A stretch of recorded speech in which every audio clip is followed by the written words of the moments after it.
my friends, it's Michelle Stampberger, and I am here today with another technique video for Stamp It Like It's Hot. And today my friends and I are going to show you how to do ombre stamping. Now, there's lots of different ways to do that, but I wanted to show you the way I do it. I have a stamp set. And these are hexagons, and I was just kind of playing around here.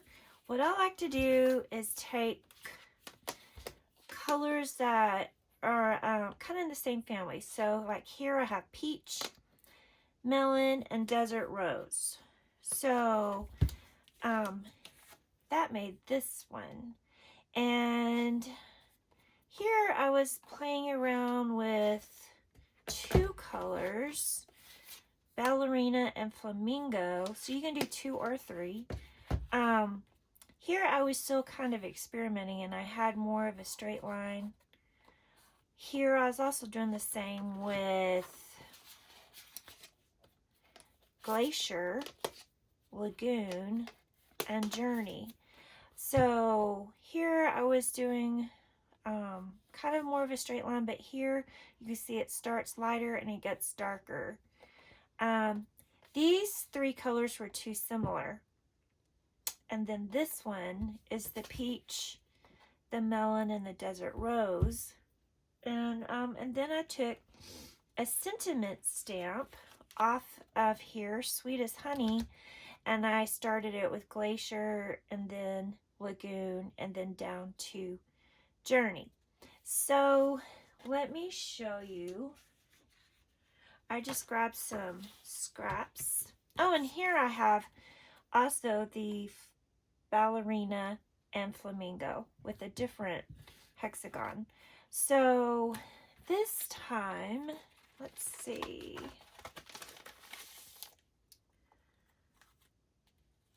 No, so it works best with solid stamps or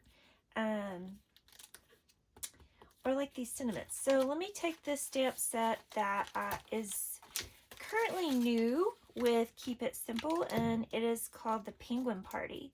I'm going to take the Happy Birthday.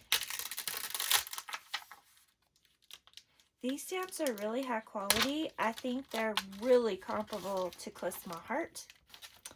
So I have this Happy Birthday. Now I just want to find a, let's see, I want to find, yes,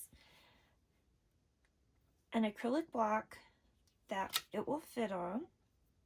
Okay, and then to season it, I usually just rub my fingers across it, and you can see it kind of dulls it. You can also rub it on your skin, but I'm afraid that's going to damage my skin. You can also use a rub and erase remover and just go like this. Sometimes it gets a little bit of debris on it though when I do that, just because this is very well loved and used. Okay, so I am thinking let's do glacier, lagoon, and journey.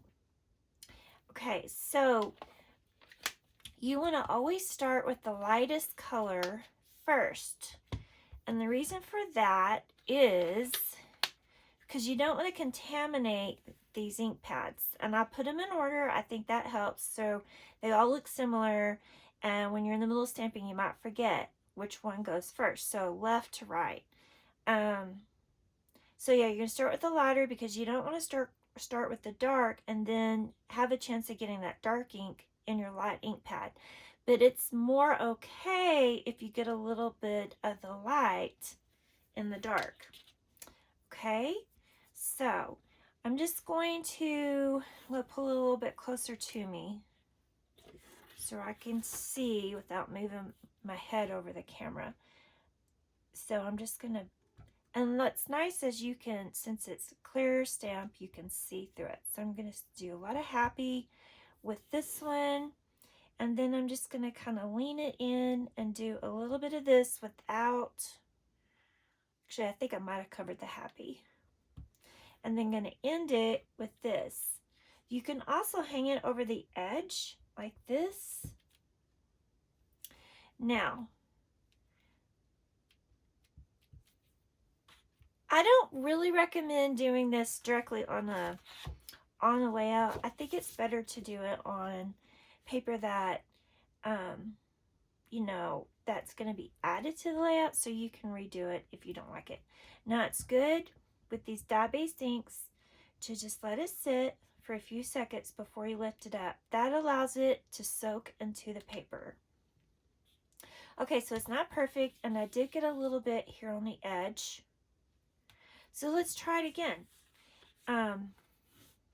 And what I have been doing is I just have some scratch paper, like some copy paper that is, you know, already been printed on and not any good. And then and that just keeps your chamois from getting so much ink on it if you stamp it off first.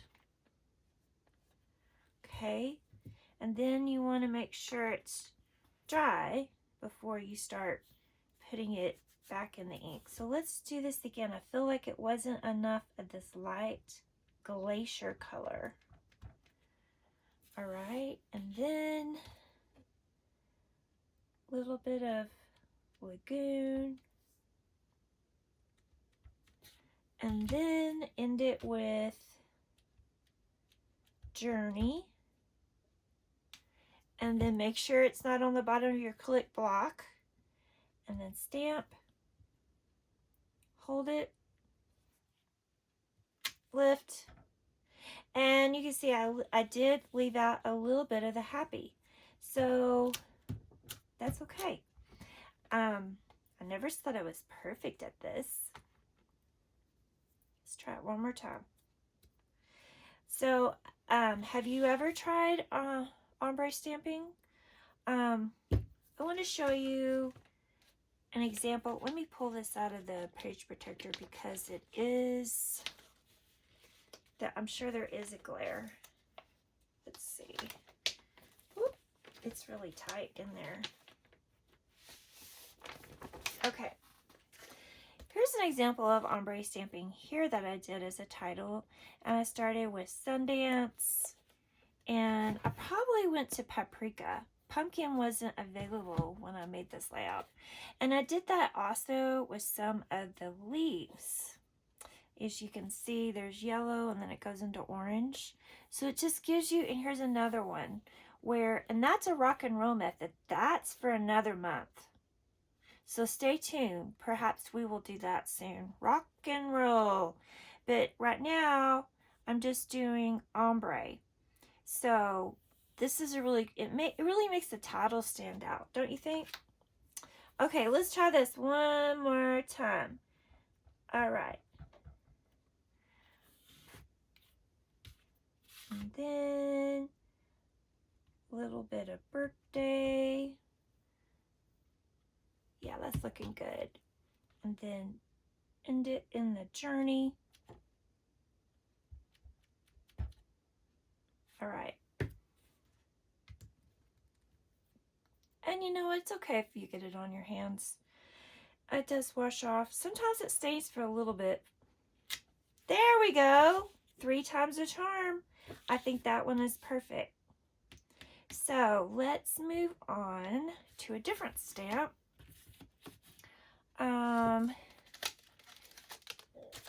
This is just the cutest collection. If you haven't seen my video using this, I will try to remember to link it down below.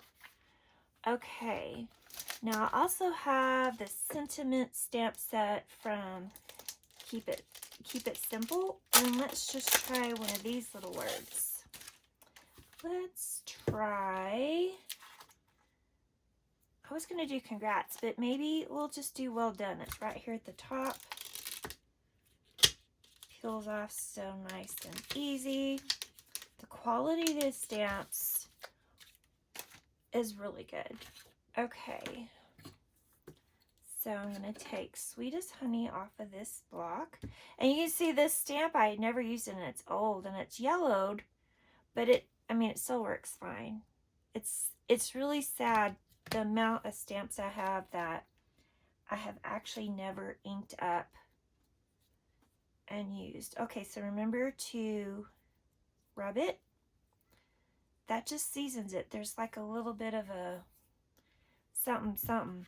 Okay, now this time let's use a different color scheme. I also, let's see, let's do this Sundance, pumpkin, and paprika.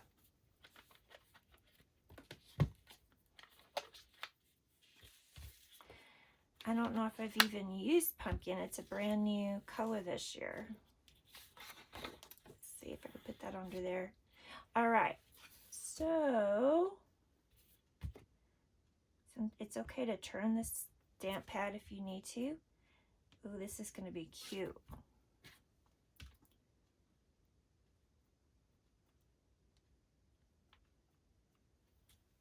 And then I'll end in the darkest. See what it looks like.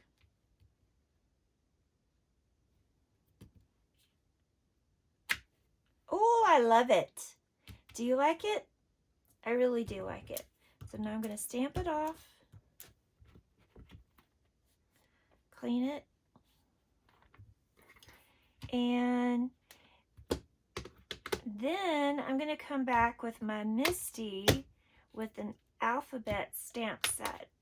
So hang on, let me get set up. Okay, so now I grabbed this old alphabet stamp set from Close to My Heart, E1003 building block. And I just put the letters F-I-N. My dog's name is Finley, so maybe it's short for Finley. So what we're going to do, let's see, I'm feeling this set again. So the glacier, the lagoon. Oops, that one's upside down. Yikes. Okay, so this time, instead of stamp to stamp pad or ink pad, this time we're going to do ink pad to stamp. So I'm just going to